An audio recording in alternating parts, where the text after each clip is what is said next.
तो इस वीडियो में हम देखेंगे एक लीड कोड का एक प्रॉब्लम जो जुलाई चैलेंज में है।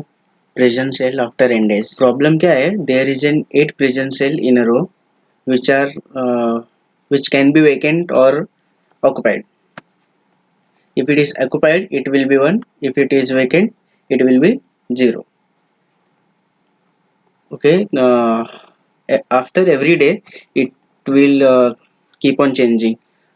The rule will be if a cell has two adjacent neighbors that are both occupied or both vacant, then the cell becomes occupied. Means if if we consider this cell, then if this cell is vacant and this cell is vacant, then this cell will be occupied. Or if this is occupied and this cell is also occupied, then also this cell will be occupied. But if this cell is vacant and this cell is occupied, then this cell will be unoccupied or vacant, and vice versa. Okay, other it becomes vacant.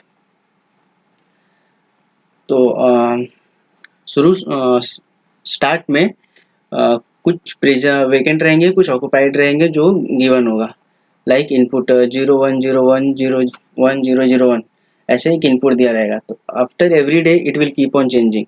तो एक N value है जो जिस दिन पूछा है कि इतने दिन बाद ये सेल प्रेजेंट में कौन सा सेल ऑक्युपाइड होगा, कौन सा सेल वेकेंट होगा। ओके, तो ये लीड कोड का एग्जांपल है जिसमें एक सेल दिया है, उसका आफ्टर 7 डेज उसका आउटपुट बताया है, और ए डेज है जैसे तो उसकी वैल्यू चेंज होते जा रही है। 0 डे जो गिवन है, आफ्टर 1 डे ये 0 है, तो सेम इसका कोई एडजेसेंट पार्ट नहीं है, एक साइड ही एडजेसेंट दूसरी साइड है नहीं, तो ये 0 हो जाएगा। और लास्ट वाले का भी एक ही साइड एडजेसेंट है, दूसरी साइड एडजेसेंट नहीं है, तो ये भी 0 हो जाएगा। तो अभी जो हमारे पास बचा वो 6 रो बचे जिनमें वैल्यूज चेंज हो सकती है। और इसमें देखें तो अगर कोई भी एक स्टेट है, इफ वी टेक डे 3, तो डे 3 जो वैल्यू है, जो वैल्यू उससे जो नई वैल्यू बनेगी, जो भी स्टेट बनेगा उससे वो बस एक ही वैल्यू बन सकती है। ऐसा नहीं कि इसके पास 2-4 ऑप्शन है कि एक और वैल्यू या फिर एक और वैल्यू बन सकती है। तो डे 3 से एक ही वैल्यू बनेगी जो डे 4 में आएगी। ओके, तो अभी ए फिक्स हो गया, ए 0 ही रहना है क्योंकि इसका एडजेसेंट कोई नहीं है। ये भी हमेशा गिवन में कुछ भी हो सकता है, जब शुरू में सेल में दिया रहेगा तो 1 हो सकता है, लेकिन उसके दूसरे दिन ये 0 हो जाएगा क्योंकि इसके एडजेसेंट में कोई नहीं है। ओके, तो ये भी हमेशा 0 रहेगा।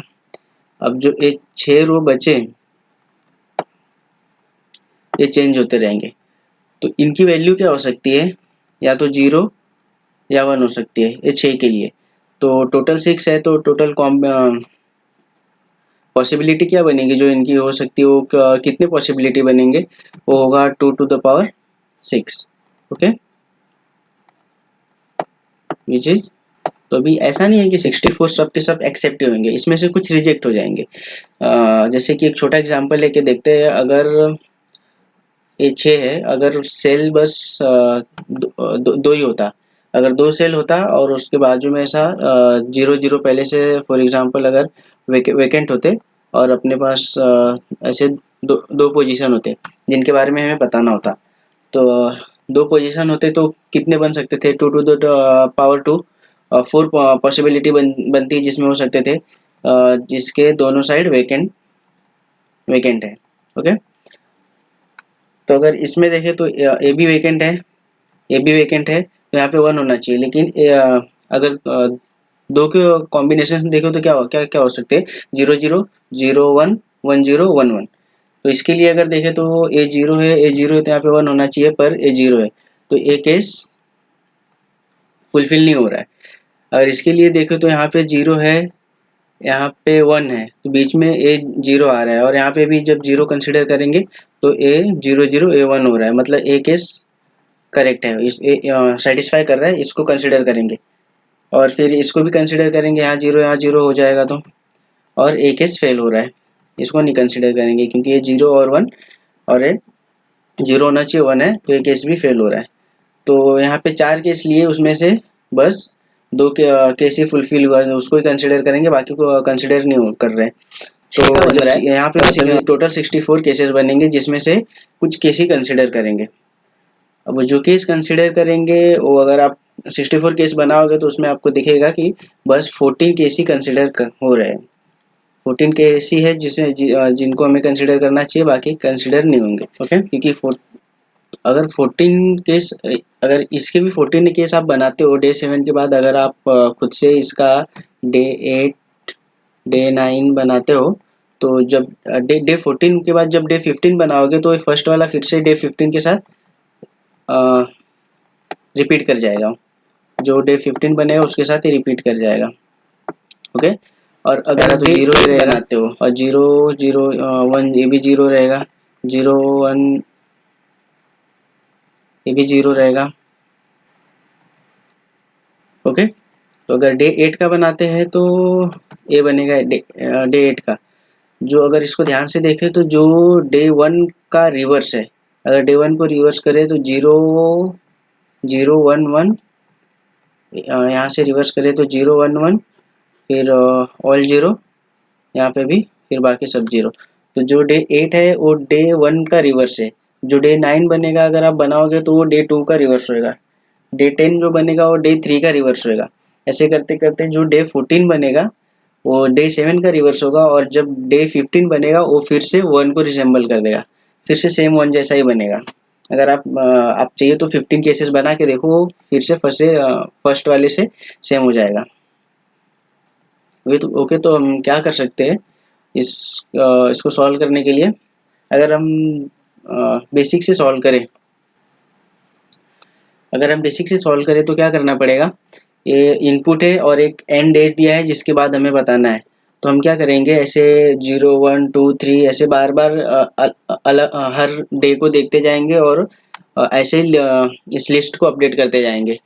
तो ये तो ठीक है कि अगर 100 200 या 400, अगर कोई भी n की वैल्यू छोटी है तो ऐसे अपडेट करके फट से बता सकते हैं। लेकिन क्वेश्चन में मेंशन है कि डे की वैल्यू अगर लार्ज n की वैल्यू अगर लार्ज हो गई, लाइक 10 टू द पावर 9 हो गई, तो मुश्किल हो जाएगी, क्योंकि 10 टू द पावर 7 तक एक सेकेंड के अंदर को तो एग्जीक्यूट हो जाएगा, लेकिन जब 10 टू द पावर 9 हो जाएगा तो टाइम लिमिट एक्सीड कर जाएगा और वो एग्जीक्यूट नहीं होगा जल्दी। तो इसको टाइम कॉम्प्लेक्सिटी ऑफ एन में भी नहीं सॉल्व कर सकते, उससे भी कम में सॉल्व करना पड़ेगा। तो उससे भी कम में सॉल्व करने के लिए क्या कर सकते हैं, अगर हम यहाँ पे देख पा रहे हैं कि ये रिपीट कर रही है वैल्यू, तो अगर एक डिक्शनरी ले लें, पाइथन में अगर हम सॉल्व कर रहे हैं तो अगर एक डिक्शनरी ले लें जिसमें 1 टू डे 14 तक की वैल्यू स्टोर कर दे की वाइज, डे 1 डे 2 डे 3, तो आगे कोई भी वैल्यू पूछेगा तो सेम वैल्यू एक साइकिल बन रहा है 1 से 15 तक, तो सेम चीज को आगे रिपीट करके बता सकते हैं। अगर 14 के बाद अगर वो रिपीट कर रहा है तो अपने को कोई भी नंबर मिलेगा तो उसे 14 से डिवाइड करके और मॉड्यूलस लेके बता सकते हो कोई कौन से डे के साथ सेम होएगा। या फिर अगर 14 आपको बड़ा लगता है तो ये 7 दिन का भी साइकिल बना सकते हैं, क्योंकि 8वां दिन भी डे 1 कोई रिपीट कर रहा है लेकिन वो रिवर्स ऑर्डर में रिपीट कर रहा है। तो आप कोई भी ले सकते हो, डे 14 डे की डिक्शनरी ले सकते हो या फिर 7 दिन की डिक्शनरी ले सकते हो, और टाइम कॉम्प्लेक्सिटी ऑफ एक कांस्टेंट टाइम कॉम्प्लेक्सिटी में सॉल्व कर सकते हो, रेदर देन हर डे का कैलकुलेट करना और टाइम कॉम्प्लेक्सिटी ऑफ एन में करना। अगर एन में सॉल्व भी करोगे आप तो 10 टू द पावर 9 का जब एन की वैल्यू 10 टू द पावर जब 9 होगी तो टाइम लिमिट एक्सीड कर जाएगा। ओके, तो देखते हैं कांस्टेंट टाइम कॉम्प्लेक्सिटी में कैसे सॉल्व करते हैं। यहाँ पे कोई भी इनपुट दिया रहेगा, एन एन कोई भी एक नंबर रहेगा, एक फंक्शन बनाते हैं जिसमें मैं M7 ले रहा हूँ क्योंकि मैं 7 दिन की डिक्शनरी बना रहा हूँ। आप 14 ले लो अगर आप 14 डेज की डिक्शनरी बना रहे हो, तो वो रिपीट करते जाएगी। अगर आप 7 दिन की डिक्शनरी बना रहे हो तो उस वैल्यू को रिवर्स करना पड़ेगा। जैसे हम देख रहे हैं डे 1 और डे 2 तो सेम है लेकिन रिवर्स ऑर्डर में है, तो सॉल्व करने के बाद उसको रिवर्स करना पड़ेगा।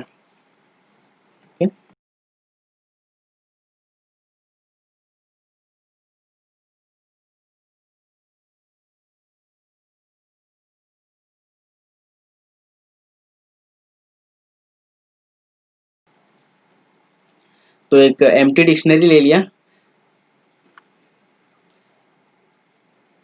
और डे 0 जो हमारा बन रहा है, अगर इसमें देखें जो डे 0 बन रहा है वो गिवन ही है। इसके लिए मैं यहाँ पे पहले ही डे 0 को जो गिवन सेल है वही ले लिया। फिर एम जो 7 मैंने लिया है वो 7 ले रहा हूँ और हर बार एक नई लिस्ट बना रहा हूँ जिसमें 1 to 7 means index 1 to 6। Okay, क्योंकि अगर यहाँ हम 7 लिखते हैं तो 7 - 1 6 तक ही रन होता है। तो 1 to इंडेक्स 1 to 6, अगर इफ सेल जो इंडेक्स कंसिडर कर रहे हैं उसके पीछे वाला अगर 0 है या फिर उसके आगे वाला 0 है तो सेम इंडेक्स 1 होना चाहिए, या फिर 1 है दोनों तो भी 1 होना चाहिए, एल्स वो 0 हो जाना चाहिए। उसके बाद यहाँ पे काउंटर सेट करके डे काउंटर सेट करके रखा हूँ और डिक्शनरी में वो उस डे के सामने वो ए वैल्यू, इसकी वैल्यू जो भी नई वैल्यू बनेगी वो स्टोर हो जाएगी। फिर जो सेल है और जो नई वैल्यू बनी है वो उसको असाइन होगी और फिर उस सेल के लिए वो रन करेगा। ओके, तो यहाँ पे फिर आप एन जो भी कितना भी बड़ा एन रहे उसको आप अगर आप 7 साइकिल ले रहे हो तो 7 से डिवाइड कर दो, या 14 ले रहे हो तो 14 से डिवाइड कर दो और चेक करो वैल्यू इवन आ रही है कि अगर 14 ले रहे हो तो इवन नॉट की जरूरत नहीं पड़ेगी क्योंकि वो वैसे रिपीट करते जाएगा। 7 के लिए इवन नॉट की जरूरत पड़ेगी। ओके, तो मैंने एन का एन 7 से डिवाइड करके क्या आ रहा है और मॉडुलस कितना आ रहा है, मॉडुलस क्यों ले रहे हैं क्योंकि पता चले डे कौन सा है। उसके आगे बस वही कंडीशन डाला है, अगर डे 0 है तो उसको डे 7 कंसिडर करके कर लेंगे प्रिंट, और कुछ नहीं है। आप ध्यान से देखो समझ जाओगे। ओके, तो अगर लीड कोड के एग्जांपल को लेते हैं तो मैंने लीड कोड का एग्जांपल यहाँ पे भी सेम लिया है और डे 7 के लिए पहले प्रिंट किया है, एन की वैल्यू डे 7 लेके प्रिंट करते हैं।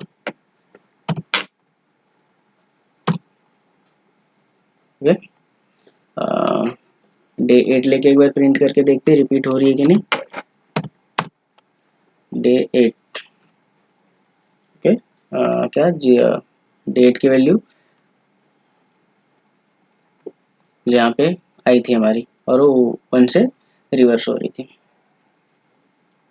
थैंक यू, आई होप मैं वीडियो समझ में आया आपको। अगर समझ में आया तो प्लीज़ इसे शेयर कीजिए अपने दोस्तों के साथ, उन्हें भी कोडिंग में इंटरेस्ट आएगा। और लाइक कीजिए और चैनल को भी सब्सक्राइब कीजिए। Thank you.